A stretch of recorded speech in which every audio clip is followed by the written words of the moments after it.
seems that envy is my sin. Oh, what's in the box? What's in the fucking box?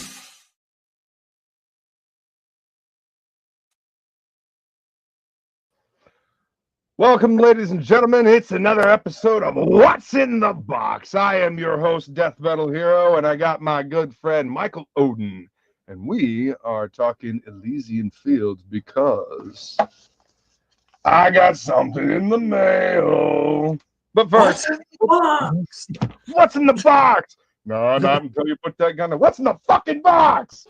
Yeah. So how you doing, brother? So like it was this whole thing where I was on. For those of you who, for some reason, haven't seen me on anything before, I am your host, Death Metal Hero. I was on Shay's show on Sunday nights for writing. I can't. Like, is it still playing? I clicked the wrong thing. I'm irrelevant, dude. This was. That did not go quite as planned, but you get the idea. 5 years ago, dude. 5 years ago. What were you saying, bro? I was just saying this is insane. This is a trip. This is like right. Even. Welcome to What's in the Box. This is a very, very special episode because 5 years ago was the first time I had this guy on my channel for an unboxing of Elysian Fields, the first time around, with this beautiful special holofoil cover. Look at that. Yes. Miranda's gonna hunt you down for one of those. That's one of those. Oh yeah. Doesn't have, and she's trying to find it and has not been successful so far. People don't want to get rid of my. I guess I should be careful going to conventions. Feline, protect me. Oh man, but yeah, I thought that would just be a nice little trip down memory lane. To see that, just because it's like coming full circle, Elysian Fields, and here we are once again, going to be opening up a new version of Elysian Fields. Had you on, I guess that was a couple of weeks ago, was it, to talk about the new book? And yeah, right before we launched. Yeah, in that couple of weeks' time, you are funded now, my friend. You are fully funded and on your way to more. Bigger and better things.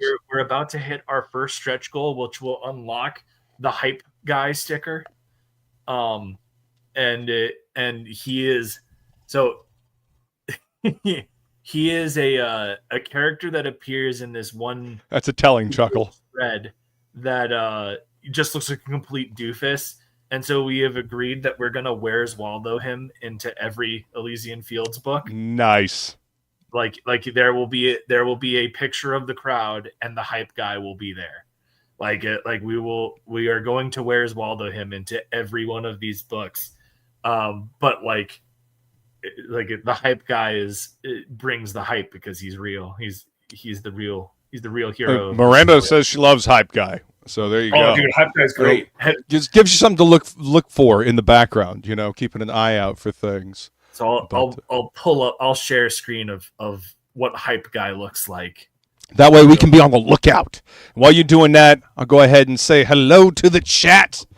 Thank you guys all so much for being here, hanging out with me and Ogden on this very special What's in the Box.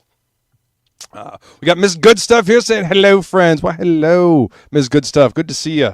Thank you for coming to hang out. We got this Nines Realms publishing person here in the chat. This is second. Yeah, that guy's a pretentious dick. Don't put his comments. You got to watch out for him. I mean, you get him talking about ancient Greece, he'll never stop. And then there's the beautiful, lovely, and my favorite person in the world, the gorgeous flying feline Skull. Beautiful. I will be getting to see her this week, as a matter of fact. I'm going out of town. I'm going on a long trip. I mean, with Miranda out for my blood now, apparently because of the old Elysian Fields books, I'm hesitant to say where I'm going.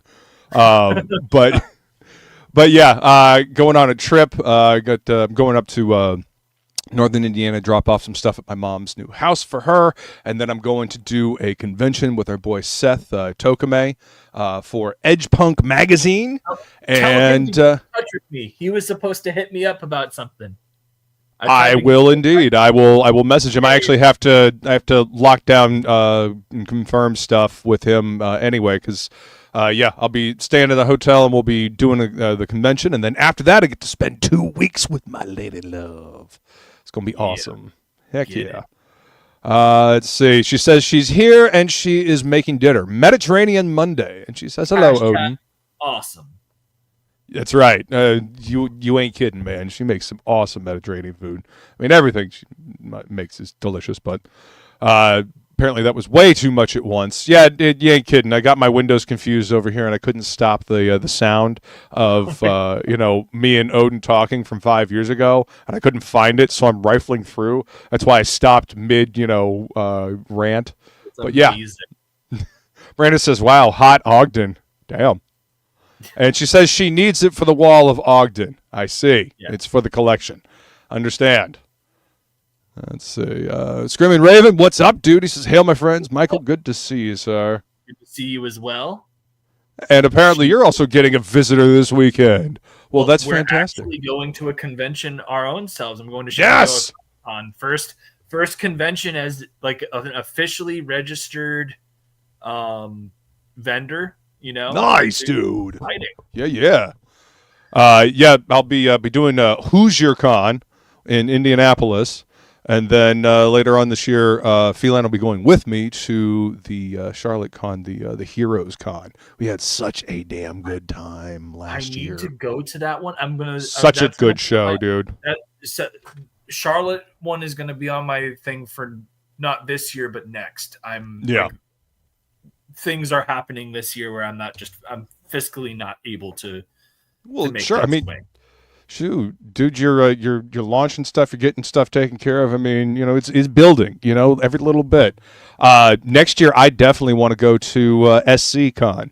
I had last time I was up visiting Feline, I'd seen SC Con on like a list. She and I were going through like a list of different conventions around. And that was one of them, and I just didn't get a chance to get ready for it beforehand. Also, I have to deal with leaving because I help my mom take care of my 96-year-old grandmother. So being gone for extended periods of time makes it a little difficult because at 96 she's a little squirrely. Sometimes she's all right. I'll go out there, she's perfectly fine. She's managed to get herself lunch. Other times I go out there and, the frying pan is in the freezer and her slipper is in the microwave, and I'm just not exactly sure what's going on. So, yeah. Hey, that's fair. Yeah. But speaking of Heroes Con, if you go follow Flying Feline over on Twix, she actually took a bunch of pictures. She's like almost the unofficial photographer of Heroes Con 2024 for our little subset of the internet. But yeah, if you hashtag HeroesCon, then you can find all them pictures. But yeah, conventions are great, man. I want more conventions. I want to do more conventions. I want to travel and see the country and meet a bunch of different comic fans and be able to sell artwork and comic books and stories and just do that thing. Come home to home base. Make a bunch of cool stuff, take it with, and then, go sell it on the road. Miranda says we need to double DataCon. There we go. See, there we go. I can set up at a convention and sell stuff all weekend. I think that sounds awesome. Hell yeah. Uh-huh. Also, comics and jewelry and all kinds of shit, You and I will sell comics, and Feline will have her jewelry and laser engraved stuff. Man, she's making some cool laser engraved shit. Anyway, to the matter at hand. There is a hype guy that's been waiting patiently. Oh, that's right. Hype guy. So that's okay. I saw this face on the internet. I was wondering what this face was. It's amazing. He's the best. He's the most exciting. He is. Hey, I'm back. It's fucking great. He is hype guy. He is hype guy. And at 3,500, you will all get a sticker of this magnificent bastard. That is fucking awesome. and you never know where Hype Guy will be hiding. So be on the lookout. Miranda says she needs a winter hat and a T-shirt with Hype Guy on it, or a beanie. She needs a beanie with Hype Guy on it. Clearly, the world needs a Hype Guy beanie. Yeah. Absolutely. That's fucking the hilarious. Hype can only be real if Hype Guy is there. Mm-hmm. But I mean, it's got to have the same energy and intensity every appearance that he makes. 100%. He has to be drawn like exactly like this. Hype Guy must be. Hype Guy must persist. I mean, this is going to be your new takeoff character. You watch. You know? 100%. He's going to get 12 spin-offs and animated out. It'd be great. It's how it always happens, right? Like the most out of the way background innocuous character becomes like the most popular, and suddenly you have to come up with all kinds of like background story for him to flesh out the character. 100%. Take on Grease. It's like slow-mo 80s jumps. Yes, 100%. That's what she's saying is she instead of take on me, take on Grease. Wow. I think you broke Oden. Ooh. That's an aha joke. Man. Yes, it is, Miranda. That was it certainly was. Yep. The wrestler Al Snow has a new sidekick. Instead of head, it's now Hype. There you go. That's right. That's awesome. So, what is the stretch goal number that we get that sticker of that amazing specimen of Hype? We're only $150 away from it. So only $150 away from it. Come on, let's go. Come on, we got to get the hype up to get the hype man. You know, that's and then that's what we're doing here. 4K I'll talk about after we do the book, because I think that it'll be a perfect way to segue into it. All right. Well, then I will go ahead and switch my camera around. And for anybody that's missed any of what's going on here, just give like the brief elevator pitch for Elysian Fields. So at its baseline, Elysian Fields is Mortal Kombat with heroes of mythology. We start off our story, and Achilles is at his final battle at Troy. We see his death. He goes down to the Underworld. Kind of gets to enjoy some peace a little bit before he's taken out and brought to this tournament to fight alongside other epic heroes such as Heracles and Hyppolite, and help them fight against heroes that, from completely different cultures that provide Achilles a challenge unlike anything he's faced in his life. The goal being to restore Hades to his place as Lord of the Underworld through this tournament. So really exciting book, just kind of born of a general nerdiness. Oh, look at that. Look at this. Look at this book. Look at it. Look at that. Look at the size of this beautiful specimen of comic book. Look at that. 8.5 by 11 prestige format. Oh, 6 love it. Pages from cover to cover. I was going to bag and board it. The board would not fit. Oh yeah, no, you got to get bags that are like even bigger in order to fit the magazine-sized ones in there. It's crazy, but I got one of the special magazine-sized bag. This is still too big.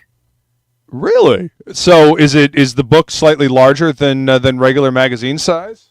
I don't know. It just the page count of 56. It was just too thick. Is a thick boy. Yeah. All right. So here we go. Here's this is it's an independent book, but yeah, it's the same size. And you know what I love about this size and this format is that yours is actually taller, dude. Yeah. By a little bit, actually. Yeah, same width, but a little bit taller. I love the space that this format affords the storytelling, because I mean, look at these wide panels that they're able to do here. 100%.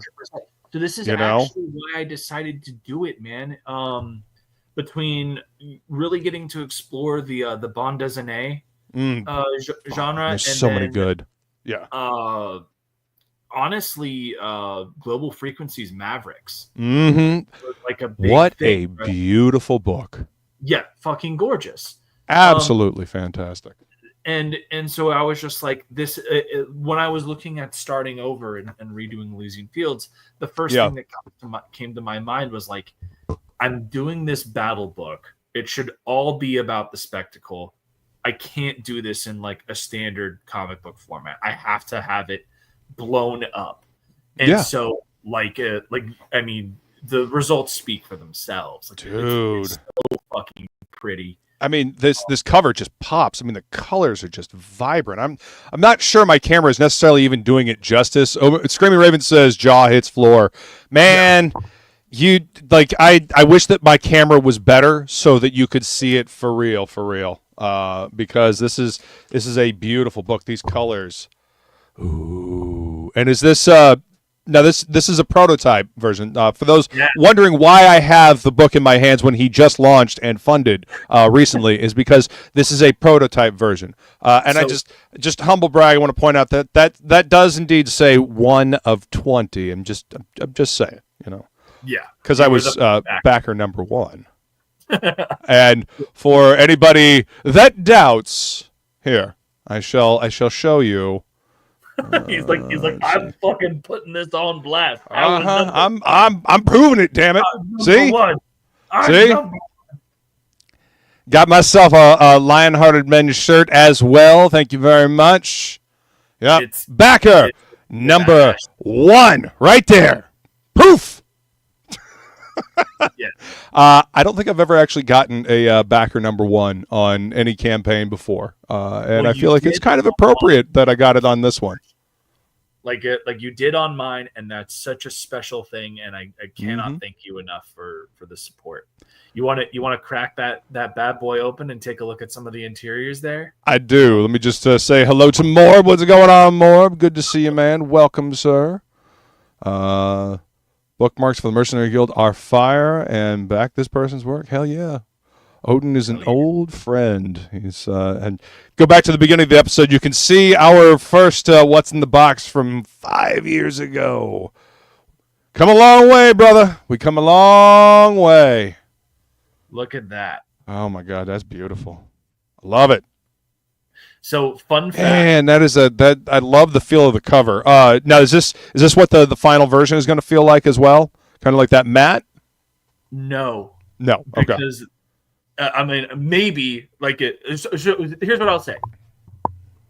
I said that we were going to have a $4,000 stretch goal. Right.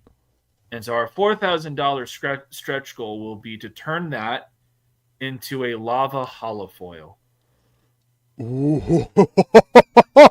Wait, what? This cover? You gonna do like the kind of holofoil type thing you did with the original? Here, let me pop the original out so you guys can see it in its glory. Because this was a fucking cool cover to get in the mail. I don't know if my camera will catch it, but you can. Yeah, there you go. See, lava catching the light there. So imagine that ripple effect, but it's on that.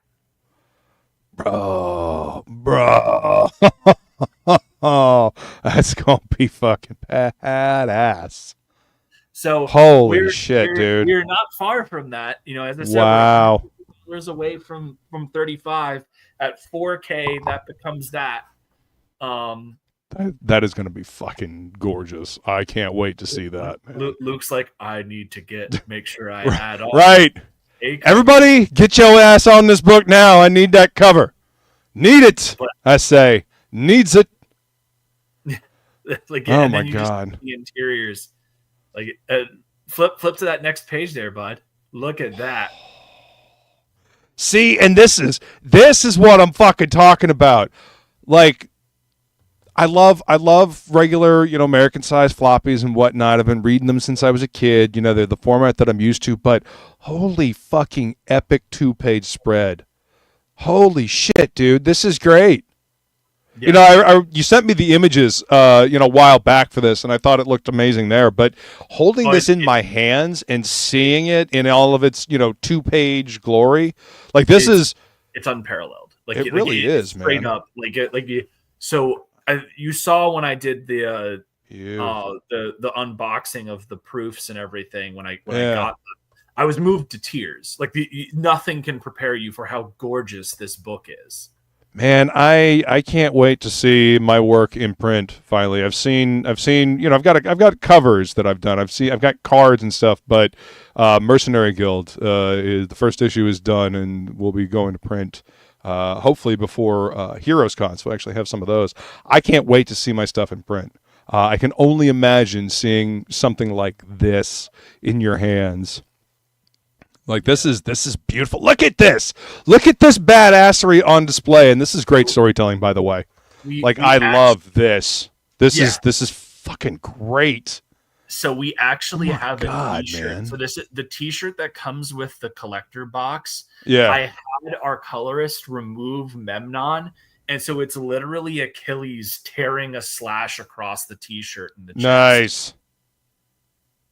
So it's pretty fantastic. Yeah, this is great storytelling, man. I love it. Dude, wow.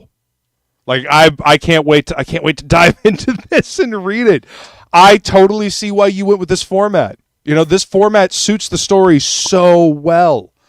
I don't want to spoil anything for those that. I realize this is a remake, reborn of like an old comic, but even still, I don't want to spoil any of the new visual goodness. This is what I. You may think you know the story, but think again. This is what I will say. The bones of the Zero issue still very much exist in this particular issue. There's a similar structure and flow to it, but everything else has been completely revamped. The characterizations have been incredibly polished. One of the big things I wanted to do right from the get-go was I wanted to give Achilles more time to shine. So right. He started off, and like the first 12 pages, you just get this freaking awesome fight, and then it leads into Achilles' final moments at Troy. Like it really is the elevated vision of what I had back in 2020. Yeah. It's been such a experience to go through and revisit this and breathe new life into it. And then to also see the response. I think probably one of the best moments was right before. So I'm in the green room with Bancroft before we go live. And he goes, because I sent him the digital because I wanted him to be able to read it before we went live, so that way he could give his thoughts. And he just goes, Michael, before we go, I just want to say I'm incredibly proud of you because this book is like you have outdone yourself, completely improved on this in every way. Like seriously, fantastic work. And like it's one of those things where Bancroft is obviously my friend. I consider him a peer, but like he's seen me at a lot of my highs and lows in indie comics, and he saw how Elysian Fields didn't quite measure up the way that I had wanted it to when I went to the second book, Pyramid Gambit. And so like him saying that meant a whole lot. Yeah.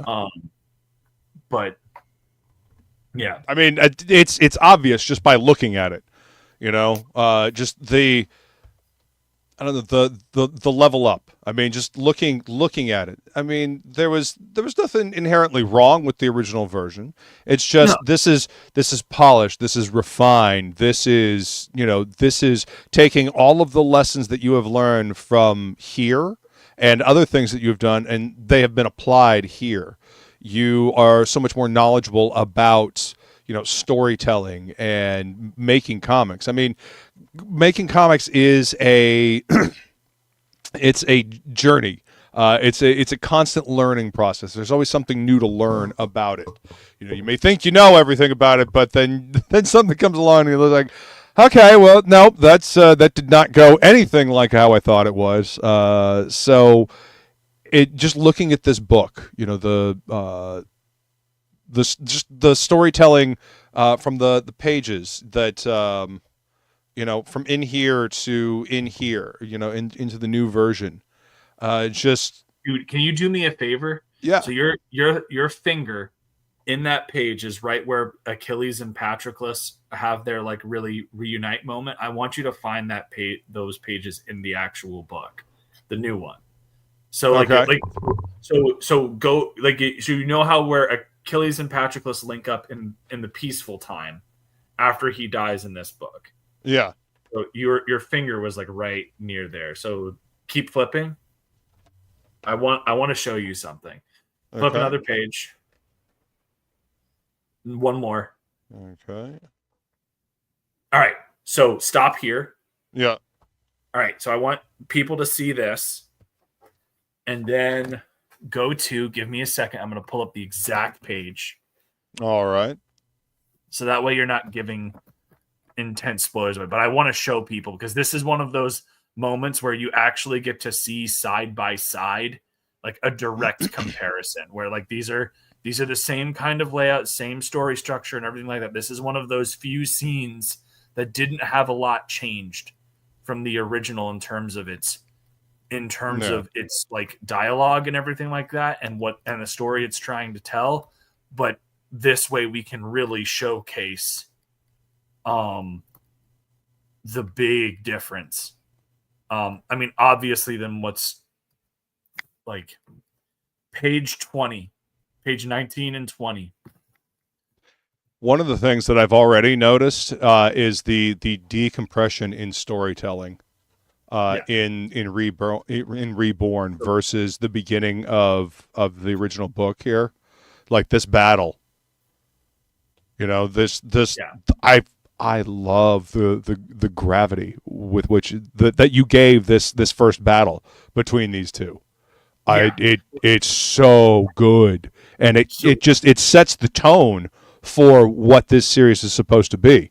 That is fantastic. All right, so what page am I changed to? So keep that one open, and then go to page 20 in this. Right. I will leave that. Stay, maybe, perhaps. No, okay, fine. Use the new book to hold you in place. It'll be about halfway through the book, I think. All right.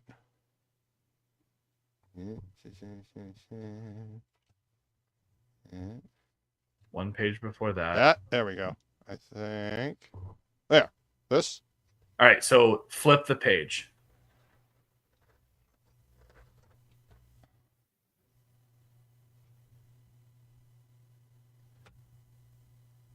And then just right here, and then pull up the zero issue. The zero issue.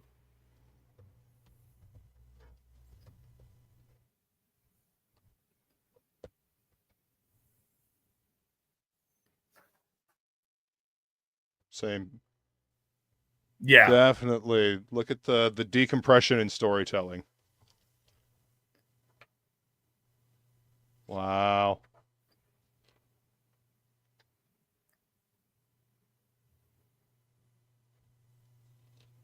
Yeah, same story beats, but definitely more coherently arranged, it seems.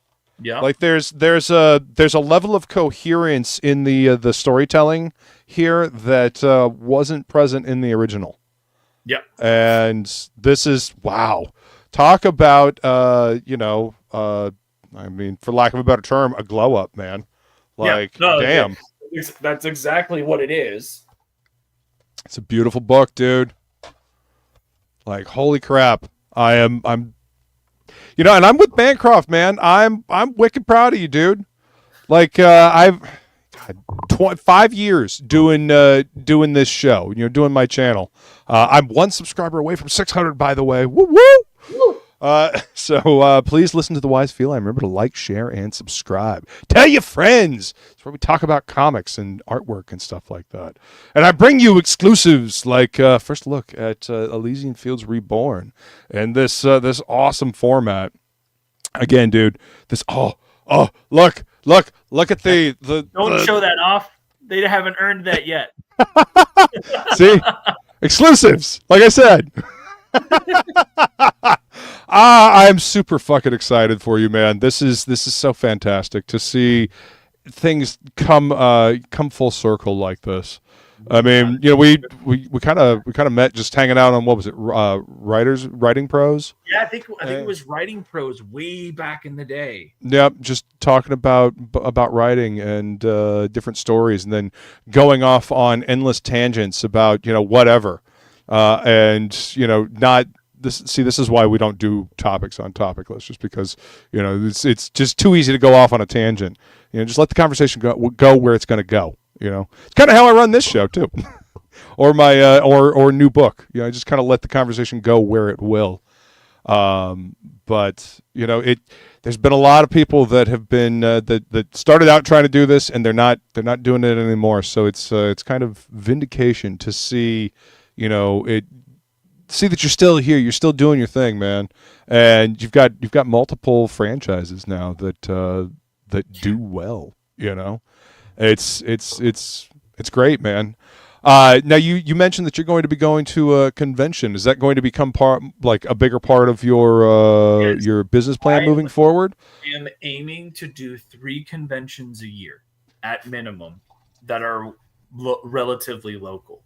Every now and again, I might try to do one that's a little bit out of the town if I can afford it. The big thing is just being able to afford getting there and justify costs, right? Yes. Well, that's always the thing, right? What's up, Sugar Chris? Welcome. Yeah, Sugar Chris, how have you been, sir? Let's see. Morb says, I can't wait either. We had 4 bookmark samples in your art. Fucking popped off the print. Excellent, man. Yeah, Michael, this is William. This is the writer of Mercenary Guild. He's the writer and creator of Mercenary Guild, the book that I did the interiors for. Yeah. He's good peeps, man. Had him on for a new book. Who dis? I mean, it's kind of have to have have my collaborator for the book that I'm doing interior artwork on, right? Nah, man, you can't play favoritism. Nope. Gotta get in line like everybody else.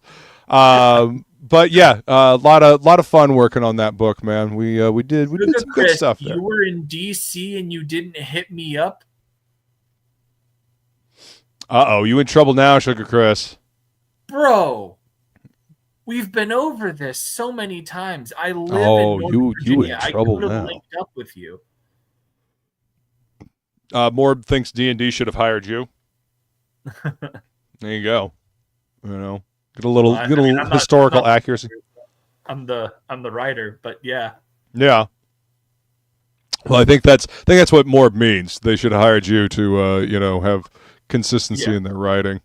I mean, let's see. Just got home from Awesome Con in Washington. I heard Awesome Con was pretty good. I think conventions are going to be just from everybody that I've been talking to recently, I really feel like conventions are going to be more of a thing moving forward, especially for the indie scene. Because if you think about it, back in the day, that's how most indie creators got the word out about their projects. Because they didn't have technology like this. They had to either call a bunch of shops and then ship books out to them, or get lucky enough to be put their book in. Well, lucky, have enough capital to buy a ticket and gamble on the Diamond Distributors magazine. Be put in previews, or you take that money and you put it towards a convention and you hopefully build new readership based on people that you meet at conventions. 100%. And that's the way that you got to do, especially since it seems like every single time that you go, if you take a breather from the internet for 10 seconds, you come back and it's like a nuclear bomb has went off and there's all sorts of icky, sticky parts that you now have to try to avoid because the drama and infighting is just insane. But yeah, it's the internet. 'Tis a silly place. Yeah, no kidding. And yes, Sugar Chris, I don't live in DC. I live in Northern Virginia, but DC is not far. We could have linked up, bro. He could have found you. Shaking my head, man. Just you broke Oden's heart, Sugar Chris. Can you believe that? That's terrible. Terrible what you're doing. Yeah. You know how you can make up for it, Chris? You can back Easy in Fields. you can back the box tier. You should. See, there, Felines even dropped the link in the chat for you guys to go grab it here. As a matter of fact, let's go ahead and let's bring up the campaign here. Let's watch that there trailer one mo again. Yeah, let's do it. Especially now that the campaign's live and you can actually look at stuff on the campaign. Right? We'll go through the campaign again as well, but hit that link.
Love that lion-hearted cover, man.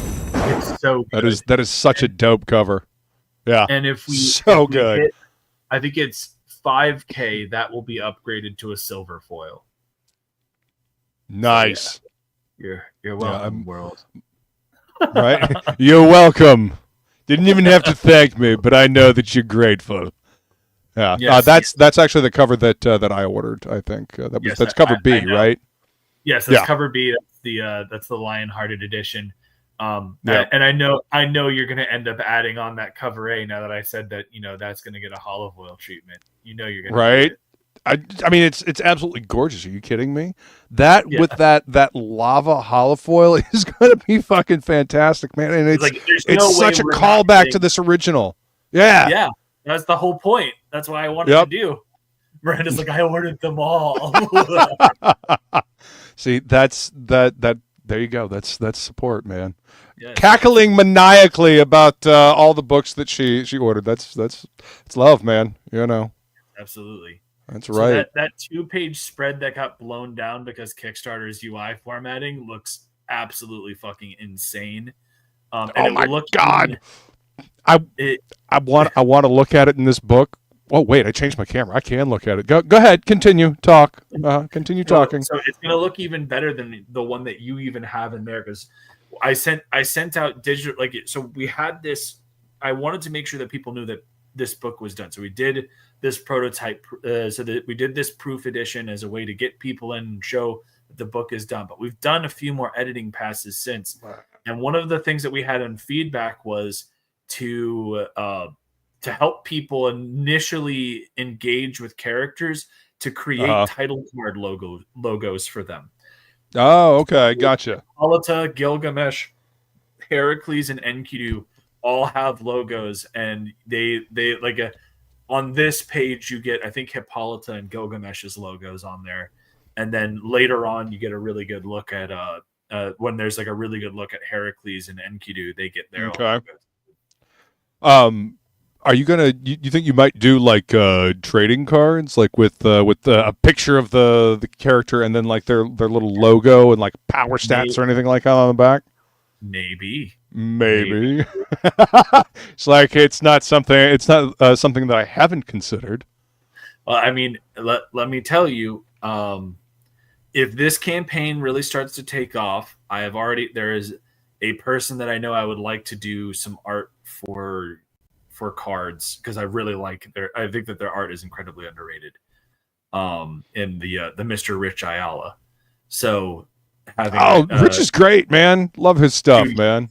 he's so good, and he's such a versatile talent. When and like he did these beautiful pieces for like cards for the Embrace, and I was shocked that like one of them sold immediately, and I wasn't surprised at all. It was the Embrace beating up Sully from yeah.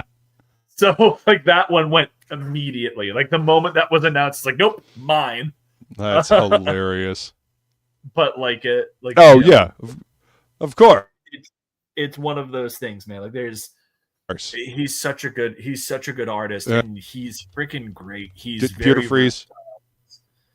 And I'm thinking about having him do trading cards for doing the art for a trading card set. I think that'd be really fun.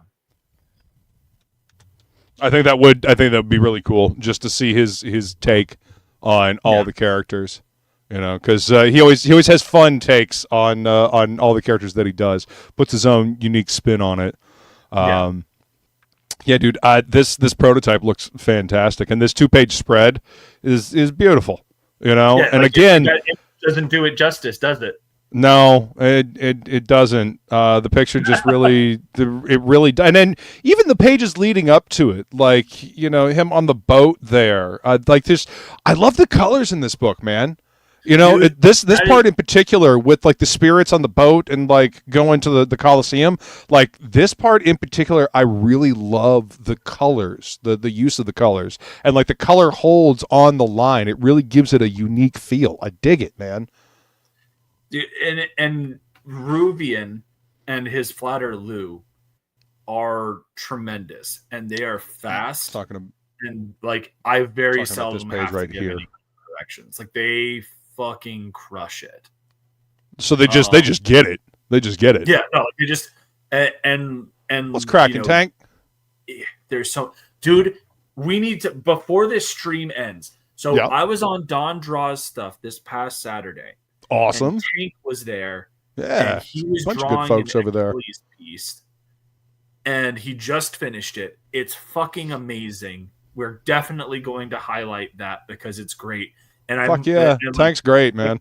Like that is one I might actually have colored up and made into something. I don't know what I want it for yet, but like, yeah, that's awesome. You should. Tank's great, man. He's awesome. I've known him for years. You know, we met when I was doing the Embrace one, and you know there was a couple like he was hanging out with Lee Byron Carver and all of them. So man, dude, I ain't seen nothing from that dude in a minute. I hope he's doing well. His life just has been constantly blowing up. I'm really hoping he releases Company Men too. Like dude, I missed the first campaign going around, and I never got a chance to catch back up with it. Hit up Critical Blast. I think he has extras of Company Men Book 1. He could probably facilitate something. All right, then I'll message him. There's a bunch of books that I just, you know, sometimes it's luck of the draw. Like I happen to have the funds to be able to back something when that campaign goes live. Other times I have to watch beautiful, amazing campaigns just go right on by because I can't, you know. And that was unfortunately one of them. I'm very happy that I was able to jump in on this one. I am super fucking excited for you, dude. This book is fucking gorgeous, man. I really appreciate it. And this is actually a perfect segue because, as you stated, we've funded. Yep. And so I made a really cool announcement the other day on Phil's channel on Friday that Elysian Fields was going to have its first spinoff called Song of Hippolyte. And so on Sunday, I think it was, I revealed the logo for Song of Hippolyte. Nice. But then and said when we fund, I have a little something to show off. And so I, you know, let's show off. I posted it up on Twitter, so there's a chance that you guys might have already seen it. But here we go. Here is a page.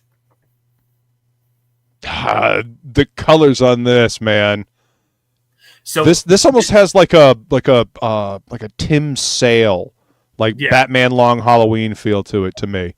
That's what came to mind when I first looked at this. Sorry. So like when it comes down to this page in particular, this is from a character profile on Hippolyta that officially will be in Elysian Fields Reborn issue 2 and serves as the prelude to Song of Hippolyta. Nice. But here's the deal. At 65, if we're able to pass 6,500, we're going to have this available as a limited edition Ashcan add-on. Yes. It will have its own cover. It will be signed and numbered by myself and maybe even Codessa, who is the Codicea, who is the artist. Nice, dude. Because she's in Texas, so I don't mind. Like we might be able to get something worked out on that. Yeah. But absolutely fantastic, beautiful work. Style. Yeah. Miranda found this artist. Like she's been kind of like producer in the shadows on this book. So the way that this happened was I turned in my script for Elysian Fields issue 2 to my editor Drew, and he reads it and he goes, "Okay, so script's very good. Really enjoyed the second issue. Great job. What the fuck is going on with this profile, like this Hippolyta profile?" And I went, "Is this a good thing or a bad thing?" And he goes, "Michael, you need to make this its own book. This is one of the best scripts you've ever written. Hippolyta's fantastic. I don't even know how to say her name right, but like she's fantastic. She needs her own book." And so like then I started toying with like, well, how would I want to approach that story? And I found the angle. I've written the first issue. It'll be like a 3, maybe 4 issue miniseries. I told like Miranda loved the character, so I was like, all right, well, help me find the artist. And she found Cadessa, and we had her do a test page, and this is what she sent back. I mean, to me, the style has a certain amount of whimsy, but that adds to the mythical quality that you're going for with these mythical heroes. I think that it has its own distinct voice and style, but it doesn't feel alien to what we've already done. No, and works perfectly. I kind of have to agree with Miranda. It's so 90s. It really is. It kind of reminds me of like mid-90s Vertigo, like something that they might have done on Sandman and some of their time travel issues or whatever. Since you're my buddy here, and this will just be an exclusive here, I'm not going to even post this to my socials. Hear that? So y'all heard that right? You're in for a treat. Where is her last email to me? Because she sent me something pretty cool the other day. Here we go. She's currently working on the interiors. Exclusive. For the character profile. So yeah, colors are fluid. Kind of fluid. Reminds me of 90s fantasy storytelling. It kind of reminds me of P. Craig Russell a little bit. Just the line work and the colors, the way they complement one another.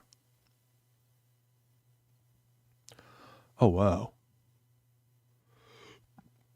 Zoom.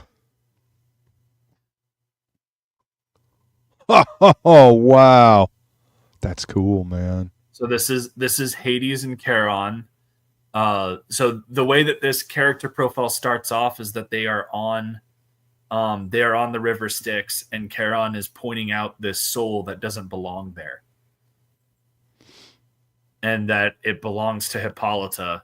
And so he is telling Hades about Hippolyta to get him to recruit her. And so that's the narrative frame of the story. And so you get kind of a condensed version of her life, because I figured, she is a big character. She's technically a big character in mythology, As a kind of support character, her big thing that she's known for is Heracles has to acquire her girdle, her war belt, as his 12 labors. And so I really wanted to give people a window into this character's life, and so that they would better appreciate her on the screen. And I came up with, I think, a very compelling story from her, ripped straight from her mythology. She has a very tragic tale, and as per Greek tradition, right? I mean, yeah, sounds about right for a Greek character. Yeah. But so I really wanted to kind of hammer that home with this, and it apparently resonated with a lot of people because the editor read it and was like, "This is the best. This is one of the best things you ever written." Miranda read it and she's like, "You need to do more with this character." One of my best friends, Will, read it and is just like, "Yeah, man. Ditto to everyone else." Right? It's really fucking good. So we have a fantastic artist on it. She's gonna just she's crushing it already. And so get us past 6,500 and you'll be able to get a signed for one of these along with your books for I'm loving the line work. I mean, I would even love to see this story just in a black and white version, because I love the fluidity of the line work, especially in the water and the staff and everything. This artist just works with this story so well. The script is beautiful. Yeah, and that's the unique kind of alchemy that comic books is. When it's firing on all cylinders. We just lost Oden for whatever reason. This isn't. Hopefully, it's nope. I can still see myself on YouTube over here. It's not me this time. It's not my problem. It's not my fault. So we'll just wait. I'll just keep talking. Anyway, comic books are a unique alchemy. When you find the appropriate artist to tell the story, oh no! You're too young to boomer this shit, man. No, it's because I showed you that video from 5 years ago, isn't it? What it is. Yep. You reverted back to 5 years ago, Oden, using StreamYards when we were all shit at this. Oh god, I was like, yeah, I'll stop sharing, and I was just like, I'll just close out the window of it, and I was just like, no. Oh, Lillian said hi. Hi, Lillian. That's Miranda's daughter. Awesome. So what I was saying, when you find an artist that just works with the story and it's all firing on all cylinders, that's the beauty of comics, in my opinion. And I mean, you see that kind of I hesitate to use such an 80s term, but that synergy, between all the aspects. God, way to take such a great descriptive word and just run it into the fucking ground, corporate America. Thank you so much for that. That's what it needed, though. Huh? That's what it needed, right? I guess, what you wanted. Man. Fucking buzzwords. No, I want language to be used for what it's fucking used. It's supposed to be. I want language treated appropriately. Damn it. But yeah, when all those pieces come together, it makes something amazing. You find that in movies and stuff too. But I feel like there's such a unique ability for every aspect of a comic book to shine. Because in movies and TV shows and stuff like that, you've got so many different aspects that have to be working, and they all just kind of get blended together. And there's some high points, like of course the actors, the director, the writers, those get noticed. But in a comic book, the writer, the artist, the colorist, the letterer, the editor, everybody has the ability to shine equally, just because. All the parts have to be working well in order for this product to come out well, and obviously, people obviously recognize the writer and the artist and, sometimes the colorist, but I mean, all those pieces got to work together in order for it to be a coherent whole. And I mean, I've read some books that, they were written really well, they were drawn poorly, and they were colored terribly. Didn't really have an editor. you know? So the story was okay, but it could have used an editor. There are other books that had zero story, beautiful art, and, you know, beautiful colors and great lettering, and it's just like there's no substance here. It's really pretty to look at, but there's nothing going on here. So, you know, and this is firing on all cylinders. You know, this is firing on all cylinders. Just the brief little bit that I've gotten a chance to look at this, and dude, I gotta tell you, just like reading some of the stuff, it's hooked me. Like I wanna jump back into the story. I want to see where it's gonna go. I want to see, you know, it's kind of like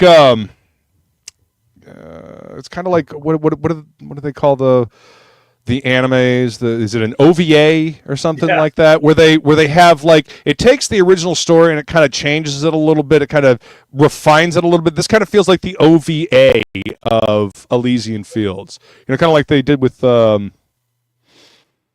Metal Alchemist Brotherhood. You know, everybody says Full Metal Alchemist is good, but Brotherhood is better. So I kind of feel like that's the situation we got going on. That's also because the original anime was trying to was trying to continue the story past where the mangaka had written and ran into the Game of Thrones conundrum. Where they screwed everything up. So Brotherhood is what the writer actually intended. And that's why it's like, oh man, Tank, you missed it. Oh no! Wait, just scrub back a little bit. You know, scrub back a little bit. See all the goodness, the exclusive goodness. You can watch it on the replay. I do want to make sure that we look at his art piece. Oh yeah, bring it up, man, please. Yeah, like I'm pulling that up right now because like this thing is so freaking cool.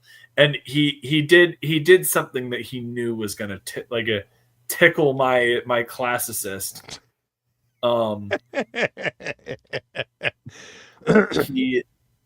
He did something that he's like, this Oden will appreciate this. He's the only one that will, but he'll appreciate this. That sounds like Tank. That sounds like Tank. That's a gorgeous piece, man. Good job, Tank. So, badass, bro. Fantastic rendition of Achilles. Really fucking good. This up here steals the show. This is how you spell Achilles in ancient Greek. Nice. Okay. I would have no idea. So I mean, that's fucking cool. That's why, as I said, this. Thank you. Thank you for explaining. The show stealer for me. This is the thing that Susan did to. That's fucking badass, man. Hell yeah, you should do something with that. That is a great piece. Way to go, Tank! And that was on the Dawn's show, Dawn Draws the other day. Heck yeah, man! If you guys aren't subscribed, go check it out. Go give them a watch. I know that there's all kinds of cool people over there. I think Omer Glitch hangs out over there, and Jay Ryan, I think, sometimes hangs out over there. A lot of talented folks hanging out over there. Yeah, we had Michael Ortiz came on, and nice. Didn't need to be name I haven't heard in a long time. So he came on and was drawing a rendition of Hippolyta that was like very different, but I really liked. Awesome. And we've got J Potts AI has joined us. Yo, what's going on, J Potts AI? Tank, yes, that was indeed Tank Ferret's artwork on the screen. And that badass rendition of Achilles. Dude, I'm fucking stoked. I'm stoked that I have this right here, and it says 1 of 20 right up there. That's right. That's right. Be jealous, every last one of you. That's right. And but even more importantly, I'm excited because this is taking off, you know, and this is like I don't know, it's kind of like the payoff to all the investment that you made for Elysian Fields and all the hard work that you've done over the last 5 years, building your brand, refining your storytelling ability. And it's a fucking amazing thing to see, dude. Like I'm really proud of you, brother. Seriously. I'm really ridiculously proud. You know, it's been a journey getting here. I am very excited to be here with all this, and I'm really excited for people to see this story for what it in its best form. I think this is how Elysian Fields could and should be, and it's been mind blowing. What's in the box?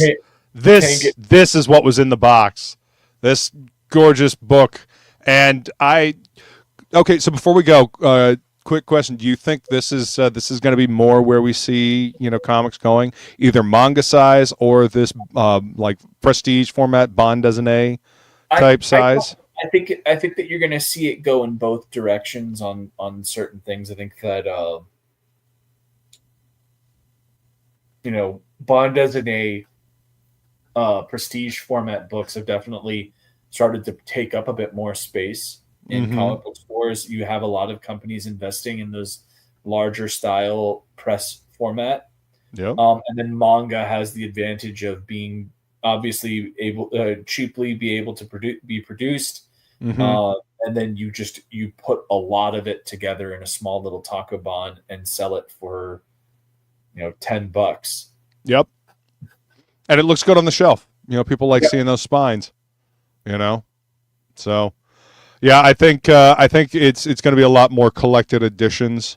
The reason why the manga works because they've got those shonens that go out. They're cheaply printed.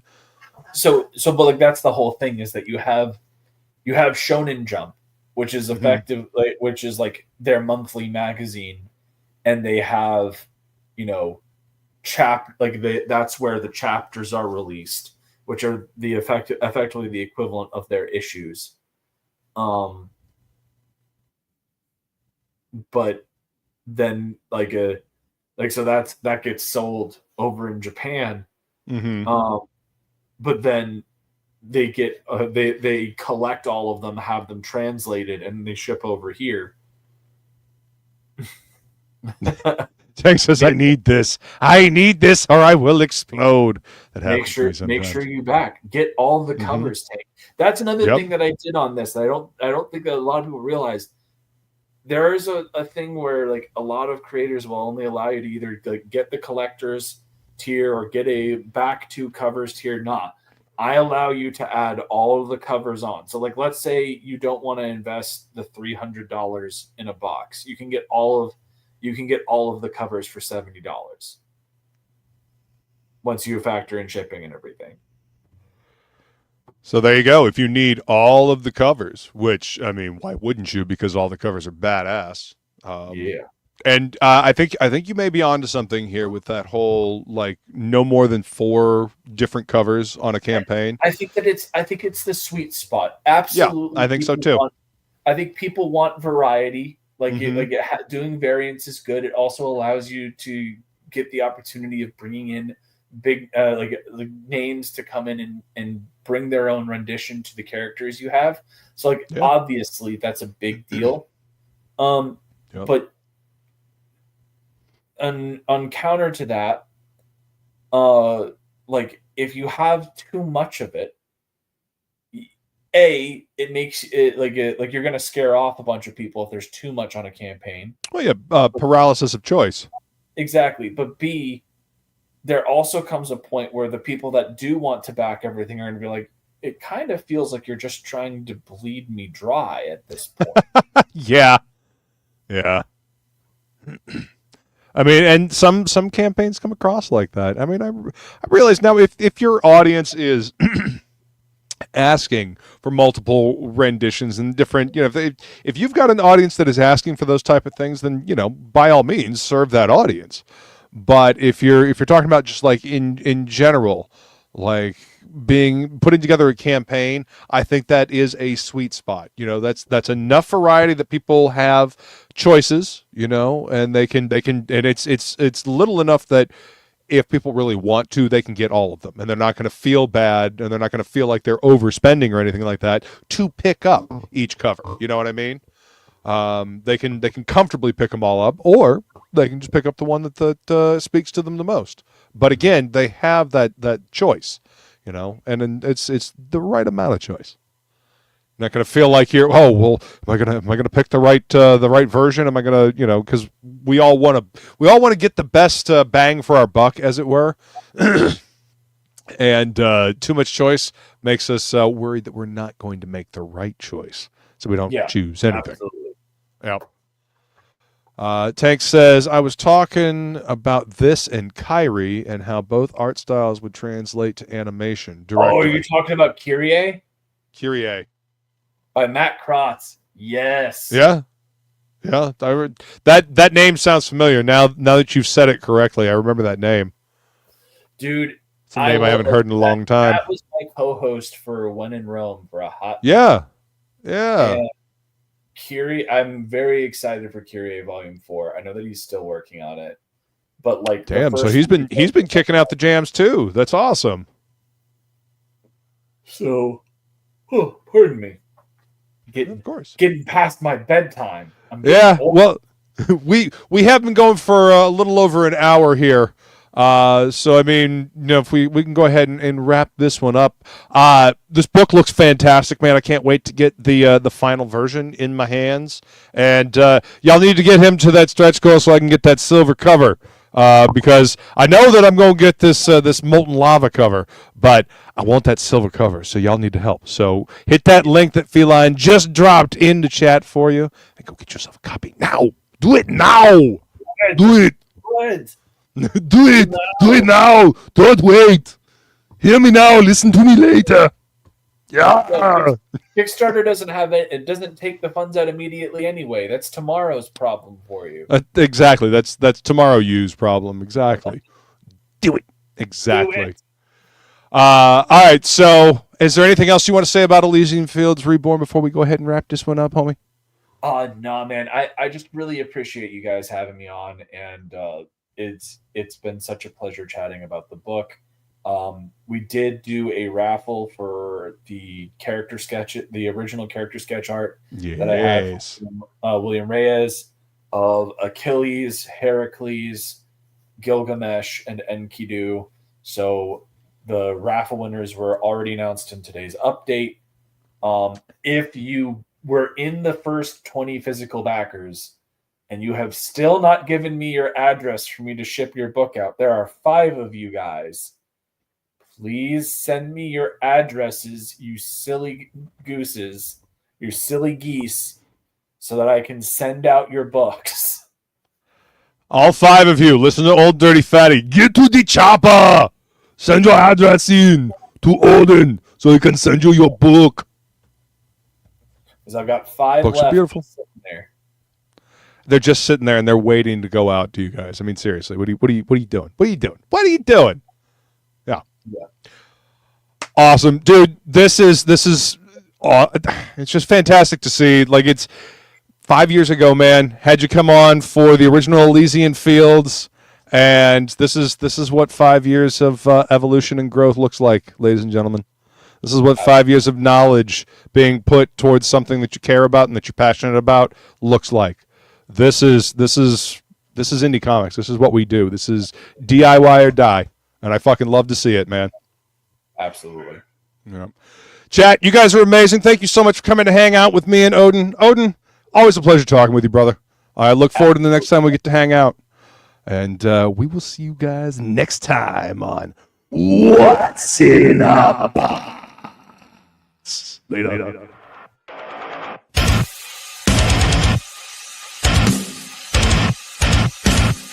Seems that envy is my sin. Oh, what's in the box? What's in the fucking box?